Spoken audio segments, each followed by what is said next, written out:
அஸ்ஸலாமு அலைக்கும் வரஹ்மத்துல்லாஹி வரகாத்துஹு. நம்ம இன்றைக்கி வீட்டிலே சூப்பரான சுவையான பால்கோவா பசும்பாலை வச்சு சூப்பராக சுவையாக எப்படி செய்யலான்றதை நம்ம முழு வீடியோவில் போய் பார்க்கலாம் வாங்க. இது கொஞ்சம் நேரம் ஆறட்டும், ஆறுச்சுன்னா நல்லா செட் ஆகி சூப்பராக இருக்கும். இது எப்படி செய்யலான்றதை நம்ம முழு வீடியோவில் போய் பார்க்கலாம் வாங்க. இந்த பால்கோவா செய்கிறதுக்கு முதல்ல நம்ம சட்டி நல்லா கனமான பாத்திரமாக எடுத்துக்கிறோம். கடாய் மாதிரி இருந்தாலும் ஓகே தான். நான் இன்றைக்கி கனமான ஒரு பாத்திரம் எடுத்திருக்கேன். 2 லிட்டர் பால் வச்சுருக்கேன். நான் 2 லிட்டர் பசும்பால், கறந்த பசும்பால் வாங்கிட்டு வந்து வச்சுருக்கேன். பிஸ்மில்லா, அந்த பாலை நம்ம ஊற்றிக்கிடலாம். இது நல்லா சுண்டை காய்ச்சணும். நல்லா 2 லிட்டர் பாலுக்கு ஒரு 1/4 கிலோ சர்க்கரை கிட்ட சேர்க்கலாம். நம்ம இது கறந்த கொஞ்சம் கூட தண்ணியே சேர்க்காத பால், கறந்த இடத்துலேருந்து நான் வாங்கிட்டு வந்தேன். இதை கொஞ்சம் கூட நானும் தண்ணி சேர்க்கலை, அப்படியே நம்ம காய்ச்சுவோம். இப்போ இது நல்லா கொதிக்கட்டும். கொதிக்கும்போது நம்ம கிண்டி விடணும். சர்க்கரை போட்டோம்னா கை விடவே கூடாது, கிண்டிக்கிட்டே இருக்கணும். இப்போ கூட பரவாயில்ல, இது பொங்கி விடுறதுக்கா நம்ம கொஞ்சம் கேப் விட்டு பாத்திரம் வச்சுருக்கோம். கொதிக்கட்டும், நம்ம பார்க்கலாம்.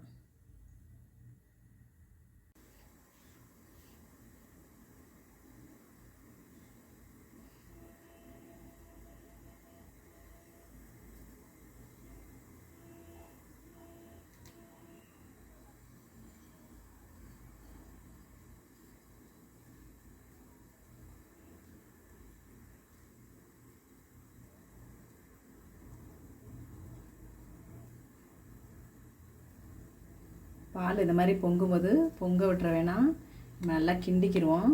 அடுப்பு ஸ்லோ பண்ணிட்டு நல்லா கிண்டிக்கிடுவோம். பால் பொங்க விட்டுற வேணாம். பொங்கக்கூடாதுன்னு தான் நான் கொஞ்சம் உயரமான பாத்திரம் வச்சுருக்கேன். ஸ்வீட் கடையில் நம்ம பார்த்தோம்னா சரிசமமான ஒரு பெரிய வானலியில் வச்சு காய்ச்சுவாங்க. அது பறந்த மாதிரி இருக்கிறனால ஆவி வெளியே போயிடும், பொங்காத அந்த அளவுக்கு. இது சட்டி மாதிரி இருக்கிறனால பொங்கும். நம்ம இந்த மாதிரி அப்பப்போ கலக்கி விட்டு நல்லா கொதித்து சுண்டை விடுவோம். நல்லா கொதிக்கட்டும். நல்லா பாதி சுண்டுன பிறகு நம்ம சர்க்கரையை சேர்த்துக்கிறோம். அப்போ சர்க்கரை சேர்த்தோம்னா நம்ம கைவிடாமல் கிண்டணும், கிண்டிக்கிட்டே இருக்கணும். அப்போ தான் நம்மளுக்கு தீயாது. இதெல்லாம் கீழே அடியில் தீஞ்சிருச்சும் பால்கோவா வாசனை தீஞ்ச வாசனை. அது சுண்டி வரட்டும், அது வரையும் கொஞ்சம் நேரம் நல்லா கொதிக்கட்டும். அது சுண்டி வந்தோன்னா நம்ம பார்க்கலாம். கொஞ்சம் கிண்டிக்கிட்டே இருங்க. இப்போ நம்ம இந்த மாதிரி ஒரு உட்டு கரண்டி எடுத்துக்கிறோம். ஏன்னா ஸ்டீல் கரண்டி கை சூடு, ரொம்ப நேரம் கிண்டினோம்னா கையில் சூடிடும். இந்த மாதிரி கொஞ்சம் நேரம் கிண்டி விட பாருங்க. வச்சதோட கொஞ்சம் பால் சுண்டி இருக்குது. நல்லா சுண்டட்டும். பால் கொஞ்சம் பொறுமையாக செய்யணும். இதை நல்லா சுண்டுனாக்கா சூப்பரான ஒரு சுவையான பால்கோவா நம்ம வீட்டிலே கிடைக்கும். நம்மளுக்கு நல்லா சுண்டட்டும். கொஞ்சம் விட்டு விட்டு கிண்டுவோம். அப்புறமா நம்ம இந்த பாருங்கள் பால் திக்காயிட்ருக்கு.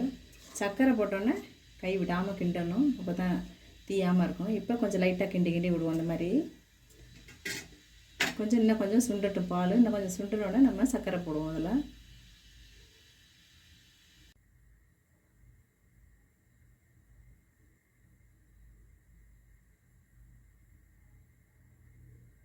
நம்ம பால் ஊற்றுனது எந்த அளவுக்கு வற்றிருக்கு பாருங்கள். நல்லா திக்காக வந்துக்கிட்டு இருக்கு.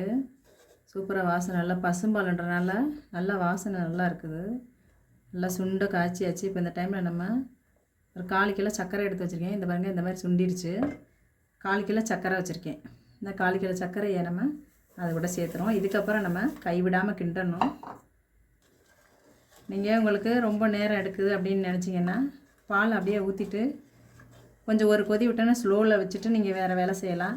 வேறு வேலை செஞ்சுட்டு கூட அப்புறமா அதை சுண்டணுன்னா கொஞ்சம் சர்க்கரை போட்டு நீங்கள் கலக்கிக்கலாம். சர்க்கரை போட்டு கொஞ்சம் நேரம் வரையும் ஹை ஸ்பீடு இருக்கட்டும். அதுக்கப்புறம் கொஞ்சம் மீடியமாக குறைச்சிக்கிறோங்க. விறகு அடுப்பு மாதிரி நம்ம அடுப்பு ரொம்ப ஸ்பீடு இருக்காது. இருந்தாலும் ரொம்ப ரொம்ப அதிகமாக எரிஞ்சிச்சுன்னா கொஞ்சமாக மீடியமாக வச்சுக்கணும், ரொம்ப ஸ்லோ பண்ண வேண்டாம். ஏன்னா கொஞ்சம் அடிக்கடி கிண்டிக்கிட்டே இருக்கணும். ஏன்னா சர்க்கரை போட்டோம்னா தீய ஆரம்பிச்சிடும். அப்புறமா இப்போ நல்லா சுண்டட்டும். அது வரையும் நம்ம கிண்டிகிட்டு இருப்போம்.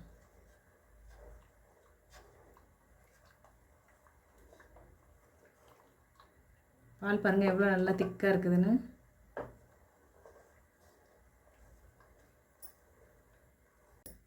சூப்பராக வாசனை நல்லா வருது. பாருங்கள், பால் நல்லா சுண்டி வந்துருச்சு.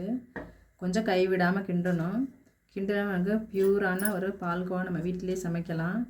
இந்த மாதிரி சமைச்சு இதை நம்ம முத்தஞ்சத்து பாயசம்னு ஒன்று பண்ணுவோம் கல்யாண வீட்டில். அதிலெல்லாம் இந்த மாதிரி பால் சுண்டை காய்ச்சி ஊற்றினோம்னா மில்க் மேடு தேவையில்லை, இதே ஊற்றினாவே ரொம்ப சூப்பராக இருக்கும். பாயசங்களுக்கெல்லாம் கூட இந்த மாதிரி செய்யலாம். இதே மாதிரி காய்ச்சி குல்ஃபி யூஸ் பண்ணலாம். சூப்பராக இருக்குது. இது பாருங்கள், நல்லா வாசனை கமகமான்னு இருக்குது. ஏன்னா பசும்பாலுன்றதுனால அதில் நெய் வரும். நம்ம நெய்யெல்லாம் ஊற்ற தேவையில்லை, அதிலே நெய் வரும். நல்லா சுண்டிச்சுன்னா அதில் எண்ணெய் பசு இருக்கும், நெய் வந்துடும். அதில் இன்னும் கொஞ்சம் சுண்டட்டும், நம்ம பார்க்கலாம். பாருங்கள், சூப்பராக சுண்டி வந்திருக்கு. இது மில்க் மேடு பதத்தில் இருக்குது. இது மில்க் மேடு செய்யணும்னா நம்ம இந்த மாதிரி செய்யலாம். மில்க் மேடு செஞ்சு நம்ம ஸ்வீட் ஐட்டத்துலலாம் ஊற்றுறோன்னா இந்த மாதிரி பாலை காய்ச்சி சர்க்கரை போட்டு காய்ச்சி இந்த மாதிரி பக்குவத்தில் எடுத்து வச்சிட்டோம்னா மில்க் மேடு நம்மளுக்கு நிறைய ஸ்வீட்லலாம் ஊற்றுவோம். இளநீர் பாயசம், நிறைய பாயசத்துலலாம் நம்ம வந்து ஊற்றுவோம். இந்த மாதிரி ஊற்றினா மில்க் மேடு மாதிரி இருக்குது. இது இன்னும் கொஞ்சம் நேரம் ரெடி ஆயிடுச்சு நம்மளுடைய பால்கோவா. இன்னும் கொஞ்சம் நேரத்தில் நம்ம தட்டில் போட்டுடலாம்.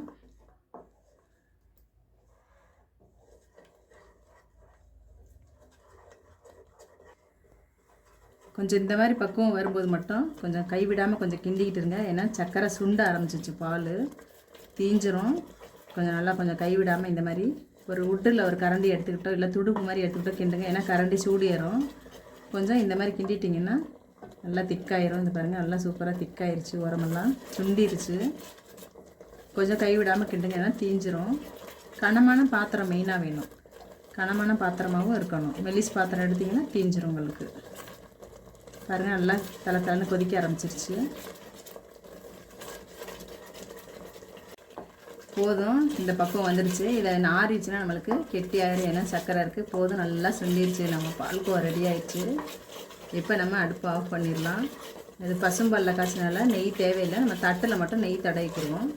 போதும், அவ்வளோதான். நம்ம அடுப்பு ஆஃப் பண்ணிடலாம். நம்ம பால்கோவா ரெடி ஆயிடுச்சு. இது ஆறிடுச்சுன்னா திக்காகிடும். அதை ஆஃப் பண்ணிடலாம் நம்ம அடுப்பை.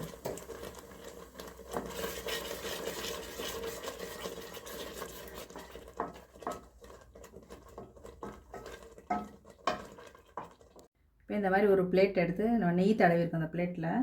இப்போ நம்ம இந்த பால்கோவை எடுத்து நம்ம அதில் ஊற்றிடுவோம். ஊற்றிட்டு ஆற விட்டோம்னா நம்மளுக்கு அதை ஆறி நம்மளுக்கு சூப்பரான ஒரு பால்கோவா திக்காக கிடச்சிரும். நல்லா சூப்பரான பால்கோவா நம்மளுக்கு வீட்டிலே கிடச்சிருச்சு.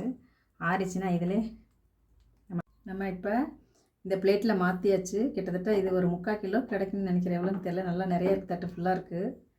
மாஷால்லா. இதெல்லாம் நம்ம கொஞ்சம் பாதாம் முந்திரிலாம் நான் வந்து கொஞ்சம் கட் பண்ணி வச்சுருக்கேன். மேலே அலங்காரத்துக்கு போட்டுக்குருவோம்.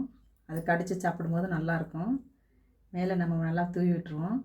அவ்வளோதான், நம்மளோட பால்கோவா ரெடி ஆயிடுச்சு. நம்ம லாஸ்ட்டாக பாதாம் பிஸ்தாலாம் போட்டுக்கலாம். நெய் தேவையில்லை, ஏன்னா பசும்பாலில் செஞ்சாக்க நம்மளுக்கு அதுவே பசும்பாலில் நெய் வரும். நெய் தேவையில்லை, தட்டில் தடவுனா போதும். இது கிட்டத்தட்ட நல்லா சூப்பராக வந்திருக்குது. இன்னும் கொஞ்சம் நேரம் ஆறுச்சுன்னா நம்மளுக்கு நல்லா செட் ஆகிடுது. கடைசியாக இது ஒரு கார்னிஷுக்காக தான் நான் வந்து பிஸ்தாவும் பாதாம் போட்டிருக்கேன். இதில் வேறு எந்த கலரும் சேர்க்கலை. நேச்சுரல் அந்த பசும்பால்லே செஞ்சது. பாக்கெட் பாலில் செஞ்சால் அந்தளவுக்கு வருமானம் தெரியல, ஆனால் பசும்பாலில் செஞ்சால் சூப்பராக வரும். அது கண்டிப்பாக இதை செஞ்சு பாருங்கள். எல்லோரும் செஞ்சு பார்த்துட்டு சப்ஸ்கிரைப் பண்ணுங்கள். சப்ஸ்கிரைப் பண்ண எல்லாருக்கும் ரொம்ப ரொம்ப நன்றி. நோன்பு மாதம் வருது, எல்லோரும் செஞ்சு இன்ஷா அல்லாஹ் எல்லோரும் சாப்பிடுங்க.